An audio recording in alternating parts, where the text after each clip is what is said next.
So I'm going to speak about what's been happening in the country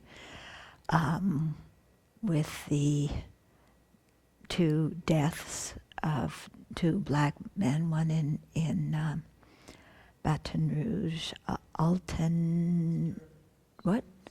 Sterling, that's right, and Philandro, I'm not very good at names, Castles, yeah, in St. Paul, Minnesota, as well as the shooting of the police officers in Dallas. So it's a difficult topic. I had received an email from somebody even before the Dallas shooting asking me to talk about it. It's a difficult topic. I am sure to bungle it because feelings are very high, so I'm sure what I say will not please everybody. But what I want to do is just share some thoughts on the matter, okay? But I want to read a little bit from the person who wrote me first. This was before Dallas. So she said, I'm not feeling so well after seeing the viral videos of the victims gunned down once again by police in Minnesota. I'm having a very difficult time with having compassion for the entirety of the police force and what they stand for. So that already, here we can see how we tend to generalize on the behavior of one or two people, the traits of a whole group.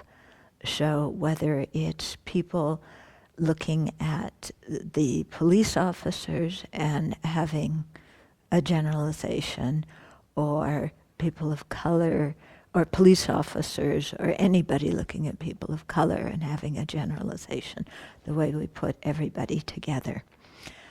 So we all know that that's not a good thing to do, that that's not helpful.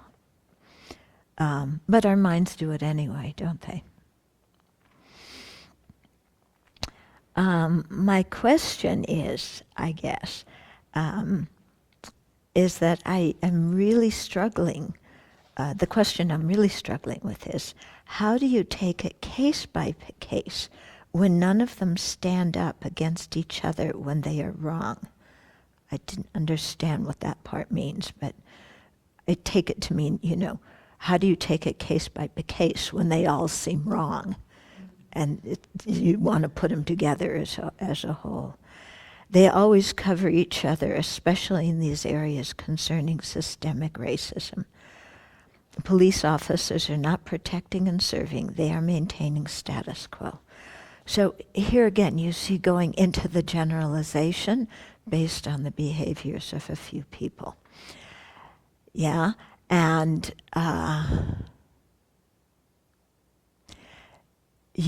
I think doing that to the police officers is just as bad as what some people are doing by blaming the Black Lives Matters movement for the shooting.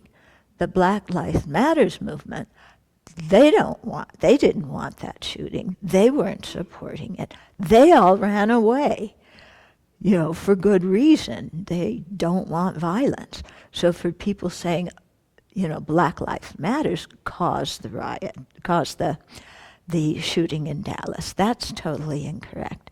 And it's just as incorrect to say that all police officers are messed up and, and abuse the public. That's also incorrect. So we do have to look case by case. And even when we look case by case, we have to make sure that we see that a person is not their behavior. Yeah, that behaviors are to be criticized, they are inappropriate, but people are not evil.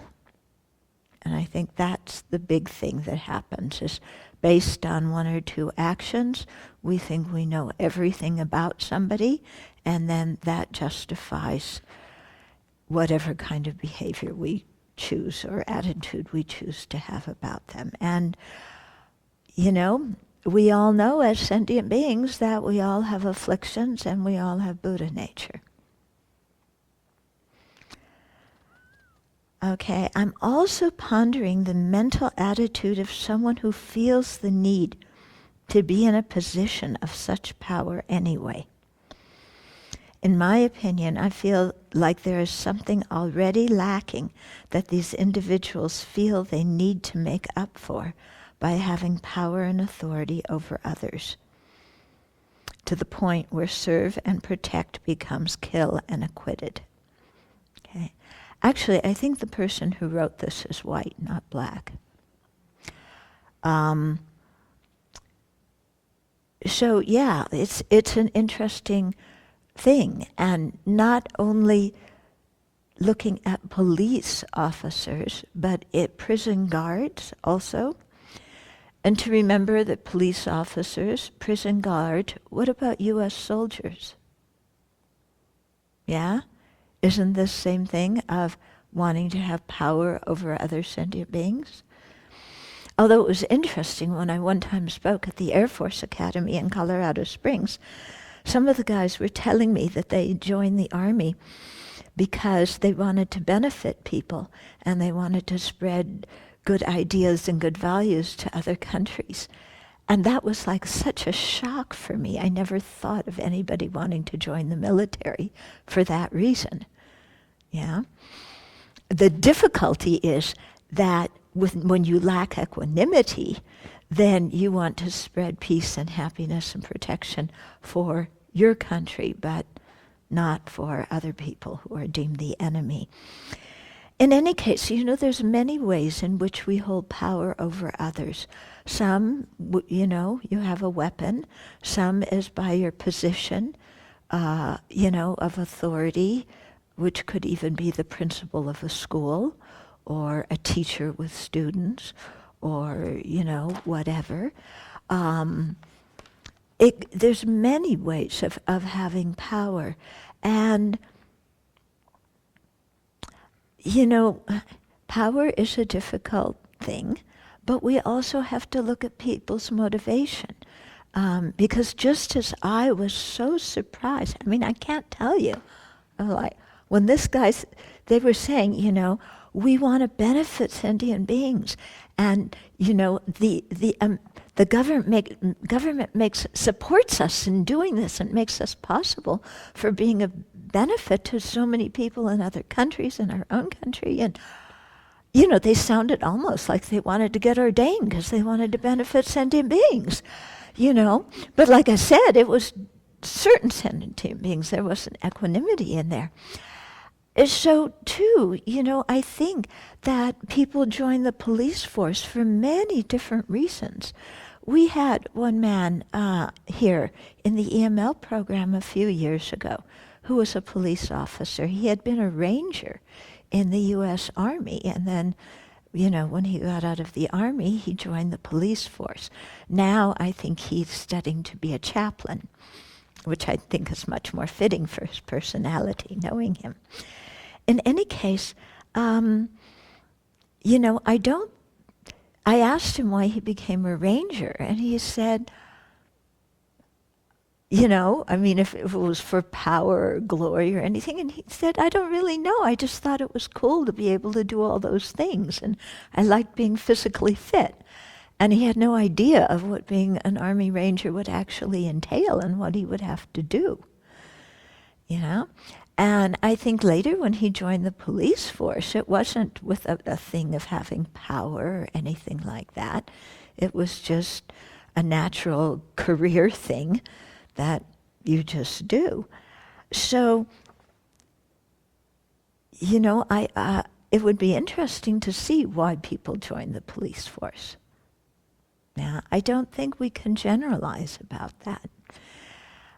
In terms of prison guards, that's what I think of more, what I'm more familiar with because of working with inmates. I never hear anybody say when they're a kid, I want to grow up to be a prison guard. People want to grow up to be police people because there is the feeling in the country, right or wrong, that, police people help you. Yeah, at least some of the times. I mean, I was told as a little kid that if you're ever lost, go to a police. They were only men in those days, and they would help me if I was lost. I could trust them. Yeah. Prison guards, I don't think anybody wants to grow up to be. Difficult to be in that situation, and not a pleasant job. So I'm sure they react to it too with abusing their authority. And, now there's beginning to be many court cases against prison guards too. But again, I don't think we can generalize. So she said, what I'm struggling with is the attitude and mental ideology behind those in positions of power. So here, I think a very good way to study it is to study our own mind, because that wish to have power is in each of us, isn't it? It's not like it's only, we usually see, the people who want to wield power and clobber others, those are other people, bad people. Me, I don't want to do it. But we do it in different ways. Some people do it by working on Wall Street. Yeah. Some people do it in all sorts of different ways. We have that seed in ourselves. So I think it's interesting to study ourselves, When I want to have power over somebody, what's going on in me? And I think to investigate that. And also to investigate when I'm in a position of authority, what are my motivations? Because power and authority are different. Yeah, I think we get them confused. Authority is, is simply a designation of a rank, and you're given a job role. It's like, this is your job. Like it or not, that's your job. Yeah. Maybe there's some power that comes with authority, but I was saying before, you don't really have the authority unless people give it to you. And anyway, people often ignore your authority, even when you're trying to benefit them using your authority. Yeah. But, power, there can be a power over somebody in which we abuse and harm them. There can be power with somebody when you're working together to make something happen, and you have different roles in doing it. Yeah, there can be power in terms of benefiting others. Yeah, the Buddha was powerful. Yeah, the Buddha was not a wimp. He was powerful. He also had authority. He used it for the good. Okay, so we have to look inside and see how we relate when we have power, when we have authority, different kinds of power, different kinds of authority. And then that might help us understand other people who are in different situations than we are. And then the second thing she's struggling with is having compassion when it is still a very systemic racist issue at hand, and those who are in power are abusing it, and I am left feeling powerless. Okay. First of all, the difficulty with these kind of generalizations is you have black police officers. I mean, the police chief in Dallas was black, and the way his tone of voice, the way he talked to the public when he had to make the announcements was very calming, I think. He did not inflate things. He just said what it was. He spoke in a slow, deliberate voice and told the facts. Yeah? So I think, It's not black and white. Okay, yes, there is systemic racism. There's also systemic sexism, systemic against every kind of ism there possibly is. There's prejudice against it, you know. So this is something that we definitely have to work against. I think the bigger thing is the feeling of powerlessness. Yeah, that comes from it. Because when we succumb to feeling powerless, you know, then that's when we resort to, I think, the generalizations. Because the problem seems so big that it seems, and we want it to be different so badly, and as one individual, we cannot change all of society. Even the Buddha, as one individual, could not change all of society. So, you know, that feeling of helplessness, that, I think, is what is the real enemy here. Yeah? And I think helplessness comes about sometimes when we would like so badly for it to change quickly, and we would like to be able to make all the change happen ourselves. And of course, change doesn't happen quickly, and it doesn't happen by one individual either. Yeah, so then we go to the other extreme. See, that view has the view of I'm all powerful. Our wish-fulfilling I'm all powerful. I'm the good guy who's going to make it happen. And then we can't do that. Then we go to the other extreme of I'm helpless.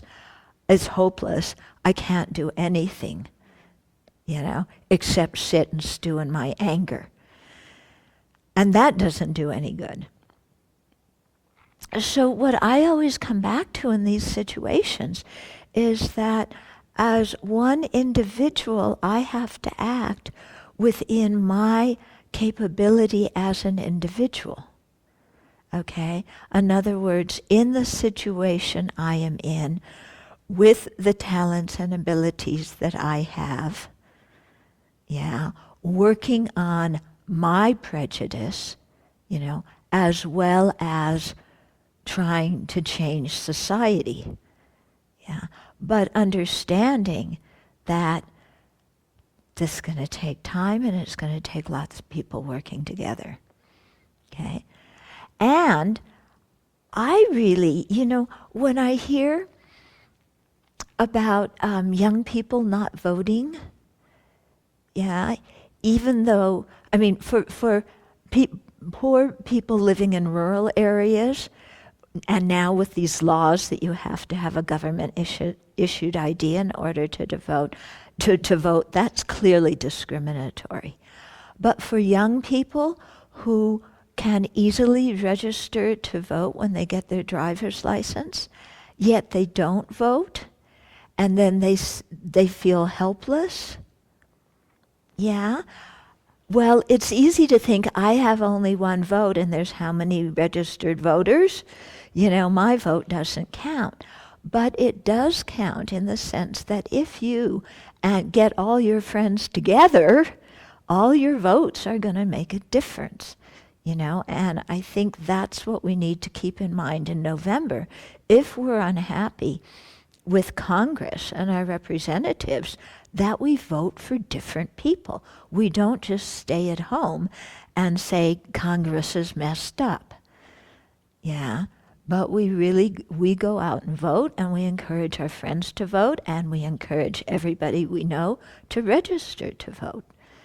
Yeah, and if people need to get to a DMV to get, you know, they're in those states that require it, if we're going, we take them, you know? So you know, to realize that you know, as groups of people who act, we have power. And how do you get a group to act? Individually, you show an example and you speak. Okay, so I try to do my best and work on grassroots movements spread the word, and become engaged and aware. That's wonderful. I applaud that. But what really has changed, when you still have serious racism and even forms of slavery, but just demonstrated in other ways, such as the jail system and drugs that poor communities don't really have the means to rise above a lot of time. And if you're African American or minority, then forget it. You don't have much freedom, and when you try to express and enact your rights, you're shot at and killed by those who are supposed to be protecting you. The Black Lives Matter movement, I mean, those people are exercising their freedom, and there's been demonstrations in large cities all over the country. I mean, in the last 2 years, it's been incredible. People are speaking up. I think many people never knew about police brutality in the Black community before. I didn't have any idea about it. I mean, I wasn't, after my experience protesting the Vietnam War, I was cautious around police, but I had no idea what was going on in the African American community until, people started speaking up about it, and people started marching and protesting and making some noise. And I think that's had an incredible effect on the country. And I can say, compared to the 60s and 70s, what's happening now is quite amazing. In the 60s and 70s, you hardly saw one white face in protest things. Now you look at the videos of Black Lives Matter, and you look at the videos of what happened after Freddie Gray and Michael Brown. It's like there's a lot of white faces and Asian faces and Latino faces in those crowds. And that's a big change. Yeah. So I wouldn't say that you don't have any freedom. I think the Black community is really standing up and saying something now.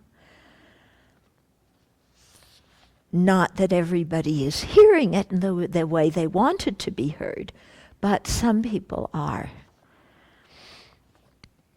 Okay, so she says, I try not to lose my sense of equanimity, but I feel like an innocent bystander who can't do anything about what is happening to these communities being targeted, and it's a terrible feeling that these officers are hardly ever held accountable for their actions. Okay, so the first one, again, that's the feeling of helplessness that we can overcome because we aren't helpless. And I agree, it's a terrible feeling when officers are very seldom held accountable for their actions. People need to be held accountable for their actions. On the other hand, in no way, shape, or form would I want to be a police person. I don't want to do that job. It's far too dangerous. Yeah. I have to admit, I cherish my life, and I think being a police person is quite a dangerous job. I don't want to do it. So I have to acknowledge, too, that there is some danger in being in that job. Yeah. And I don't know, how I would respond if I were in some of the situations those officers are in, and how people respond without thinking. That's the thing, All of us often respond without thinking, don't we? Just knee-jerk fear. And the officers have that too. Yes, they must be held accountable. Yeah, and they need better training to avoid that kind of fear. Yeah, but I can understand somebody being fearful. Yeah, what is difficult to accept is somebody in that position giving way to their fear and killing somebody else because of it. Although, we look at what happened in the Dallas protest. The police killed the guy who was shooting everybody. They tried to take him. They spent hours negotiating with him, trying to take him live, not to kill him. I don't advocate killing in any shape or form, but I can understand how after several hours of negotiations that failed, when he started shooting at them again,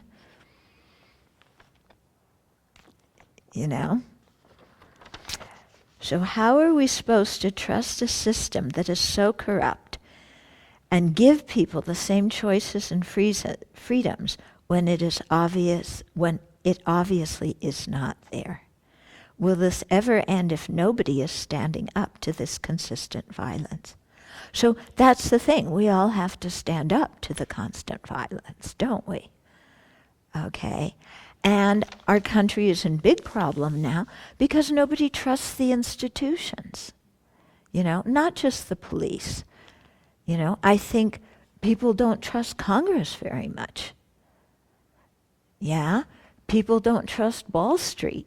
People, they don't. There's a lot of institutions in this country that people no longer trust. And I think part of it is, all, is because of people not keeping good ethical conduct. And what is not keeping ethical conduct based on? Ignorance, anger, and attachment. And the fact that Bobby, over the weekend, she made a comment about our economic system being founded on a certain view of human beings, that human beings are intrinsically selfish. And so Adam Smith, in developing capitalism, tried to take the instinct of selfishness and at least transform it into something good, But personally, my worldview is not based on human beings being intrinsically selfish. Yeah. So I think in Western society, that view, is the view that lays under the institutions in our society. And that's also why people don't understand, why people don't trust the institutions. Yeah. So if you really want to change the institutions, we have to change the way society looks at things, so that we don't frame it as us versus them, but we frame it as we versus the problem. Yeah, and we try to work together. I know I'm going on a long time about this, bear with me, okay? I was also reading in the paper today some of the letters to the editor and people of color expressing their pain over the situation. And people, people of, white is a color too, isn't it, I guess? I don't know, white people. Everybody expressing pain over the situation. And the way of talking, what happens when we see the world in terms of self and other. Okay? So I understand this a little bit because I grew up in a minority community. I grew up Jewish. And the Jews have, it's like they've been trying to kill us for 4,000 years. Talk about, a community that feels persecuted. This is your identity. They've been trying to kill us for 4,000 years, and they almost did, in the Holocaust. And so I understand when you're discriminated against, that pain and feeling of estrangement from others, the feeling of fear, the distrust. I also feel there was one letter written by somebody who was black who was saying, addressing all white people and saying, this is not personal. Yeah, it's to you as a group, but you have privilege that we don't. And then going on about what that privilege entails and what it is and what it gives white people and what it denies black people.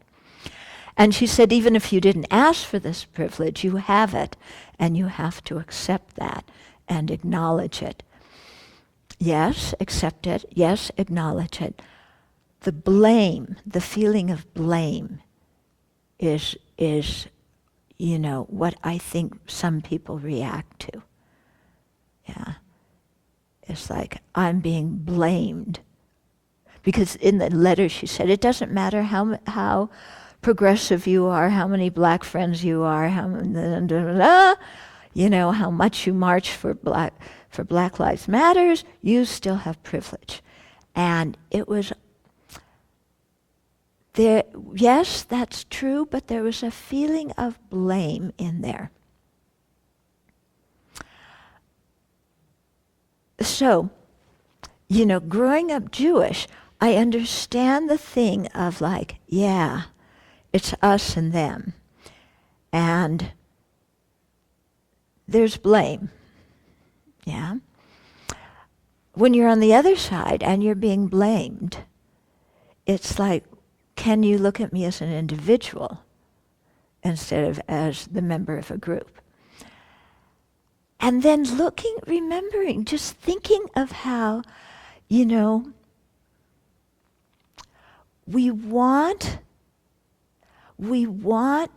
in one way, I don't know if this is going to come out correctly, I may need some time, but in one way, we all want to be like everybody else. We want to have the same rights and privileges and responsibilities as everybody else. But also, our own particular group is different, and we want society to respect how we're different too. And so we want to be the same, we want to be different, but we want to be different without being disrespected. And we want to be the same without being forced to be the same in all ways.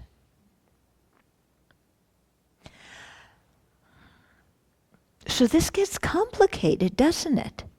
And it all goes back to creating identities. Yeah, I am a this. I am a this. Therefore, I see myself in this way. I see other people in this way. You should behave like this to me, but you should not behave like that to me. Because there's this identity of me. And it really, you can see how that view of a personal identity is the source of problems in the world, isn't it? Then somebody's going to say, but what do you mean? You're telling me I'm exactly like everybody else? I don't have an identity? You see how we go other extreme? Yes, there are conventional identities, but they're only conventional identities. If you look into everybody's heart, everybody equally wants happiness and not suffering. Yeah? So, I don't know that I'm not going to draw a conclusion that's going to satisfy this young woman here, except to say that we all have to keep working at it, and I think loosen our own identities, develop equanimity and compassion, and learn how to express our feelings and needs without implicating the other person at all. Yeah? That's the powerful thing I learned from NVC, is as soon as you say, I need you to, the other person can't hear it. If you just say, I need, they can hear it. Okay? Similarly, when we say, when you, instantly people get on the defensive. Yeah? And people do it here, too, don't we? When we say, who broke that dish? You know? Yeah? So, you know, to be able to say things, you know, to be very careful in our speech and in our way of thinking. I feel, I need, but my feelings and needs are mine, and I cannot demand that you meet them. Yeah? I can just say this, you know, and make a request, but we have to make a request. In some of the blaming that's going on now, there's no request. There's just, you're doing this and you're doing this. Whether it's you're killing us or you're killing us. Yeah? It's like everybody's blaming because they hurt. And that's what people do when they're hurt, is they point outside and they blame. But we have to be able to give a suggestion, you know? And that person who was expressing her pain over being African American, I wanted at the end of the letter, I don't know, man or woman, but I wanted a suggestion. You know, I wanted a request. Please tell me something I can do. Yeah? Otherwise, I'm at fault. But then what? Everything I do seems criticized. Yeah?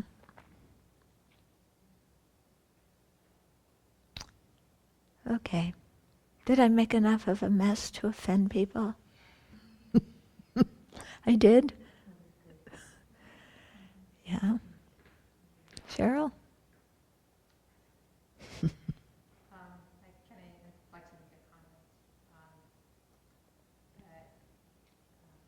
When there was a part in the letter about marginalized communities not having the power to speak up and stuff, and they're just being heard now. And that's, in my view, it's actually different. That communities have been speaking up ad nauseum forever, never, never. And it seems like when it starts, kind of like all of us, when something starts affecting us, then we pay attention, and then start going, oh, this has been going on. So this has been going forever, never, never, never. So I just kind of wanted to make that comment that Okay. people are starting to feel the heat. So this has been happening. So yeah, it's been happening forever. Yeah. Okay. So saying when this person said that impoverished communities don't have much power and haven't been saying anything, you're saying they've actually been saying things for a long time, but people only listen when it starts to directly affect them. Yeah.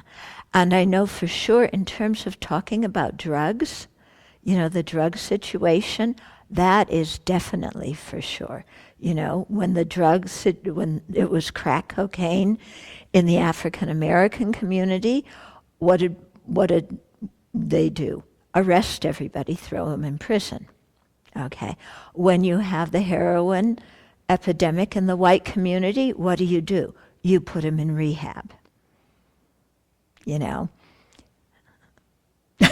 The problem of drugs has been going on a long time, but finding a creative way, you know, and a helpful way to deal with it, often it changes only when it affects people individually. Yeah. Video cameras have played a big role in changing the conversation. Yes. Yeah, I think video cameras have definitely played a big role, and they've given people a lot of power, you know, because you make a video and you have it right there. And it's not he said, she said anymore. Although I did watch one thing, and video, the perspective from the video camera, it's also, you can misperceive it. Yeah, they showed one thing with two people, one with a body camera on, and they said, okay, judge, the police officer, was wearing the body camera, and judge how severe the threat to his life, the threat to him is at this point. And in the body camera, it's like colors are whirling and swirling and going this way and that way, and it's just chaos. So everybody says, wow, there's a lot of threat, he's getting attacked. Then they showed a video from another angle, standing to the side, and it was two people facing each other doing jumping jacks. Yeah? So it,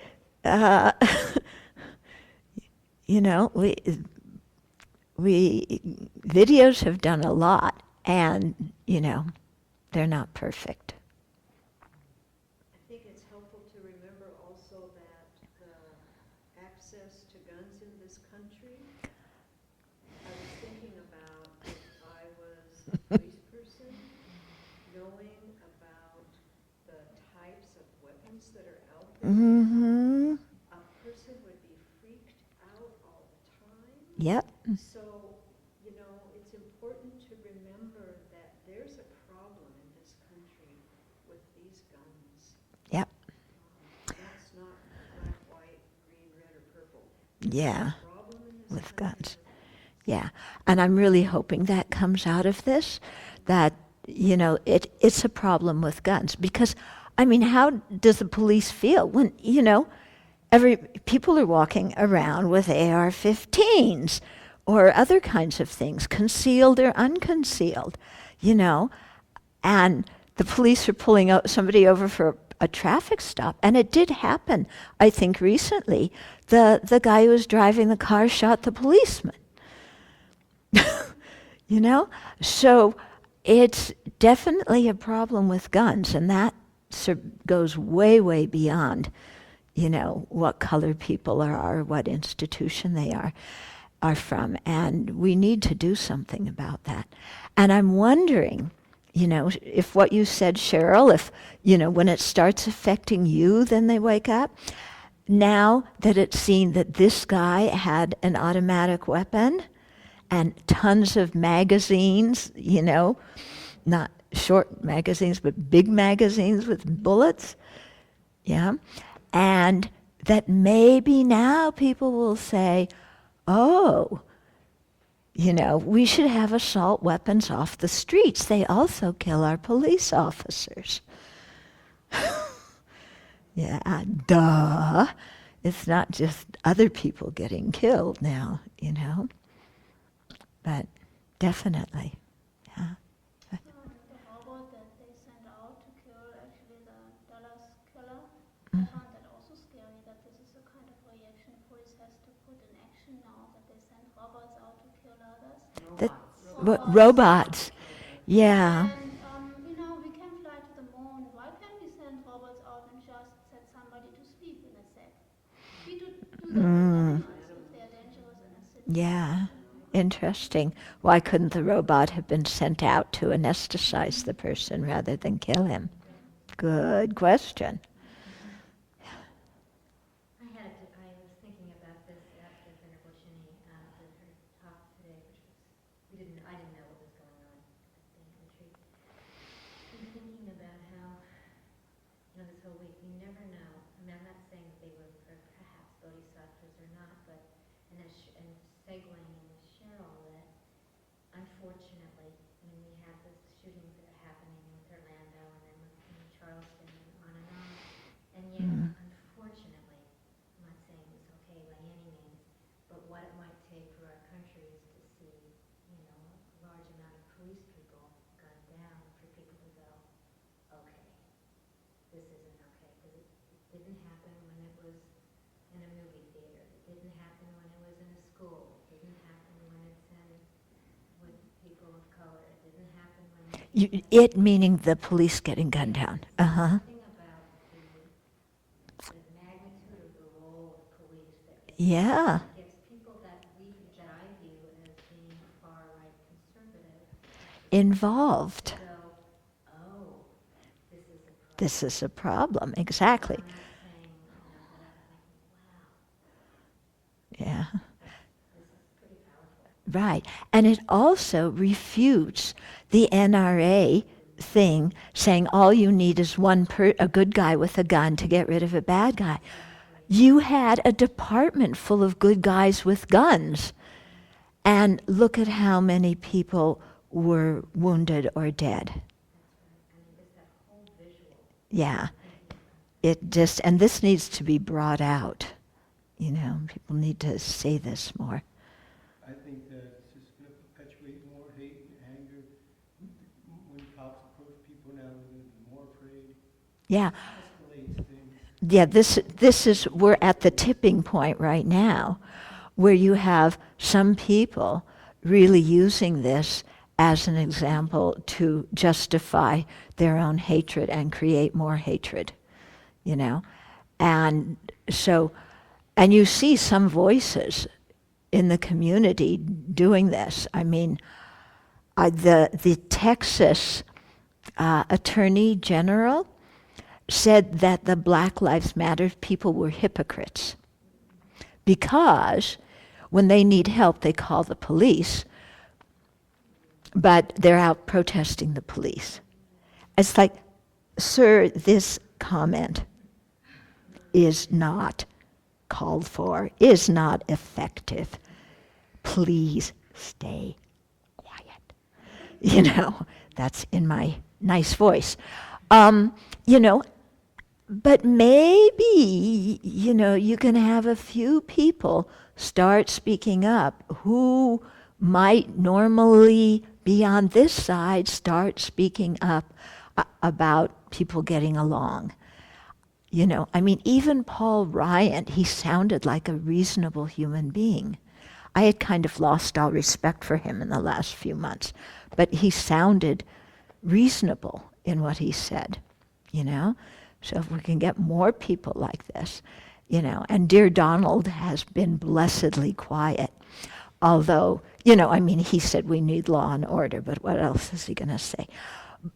And what Dear Donald did is one of the people who is a campaign person in his campaign is from Virginia, and he made a statement kind of blaming Hillary and the Virginia governor or attorney general or somebody else in Virginia for the Dallas thing, saying these people are inflaming all of this. And Dear Donald's campaign, maybe it wasn't him, maybe it was somebody who was sane in his campaign, said, we don't agree with that. Good. Yeah. So, maybe people will start speaking up more for this.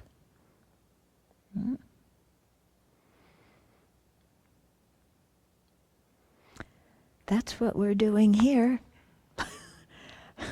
Of course, we're preaching to the choir, aren't we? But we're also giving the choir some energy to go out and do something in their own area, instead of just throwing up their hands and feeling discouraged. Yeah? And that's what we all have to do.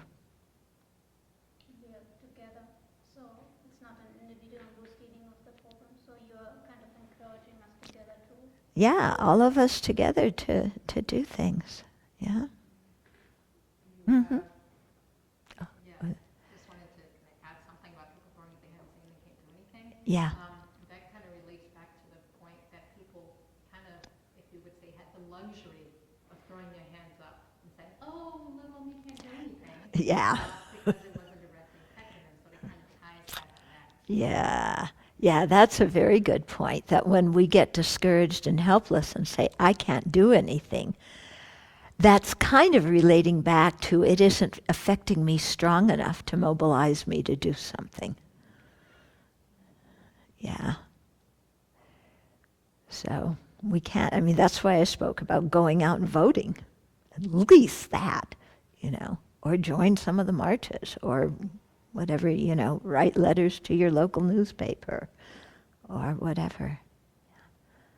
I was thinking about what you have shared. You shared from different angles, and that is very good to, sometimes we're stuck in our mind and we still really narrow.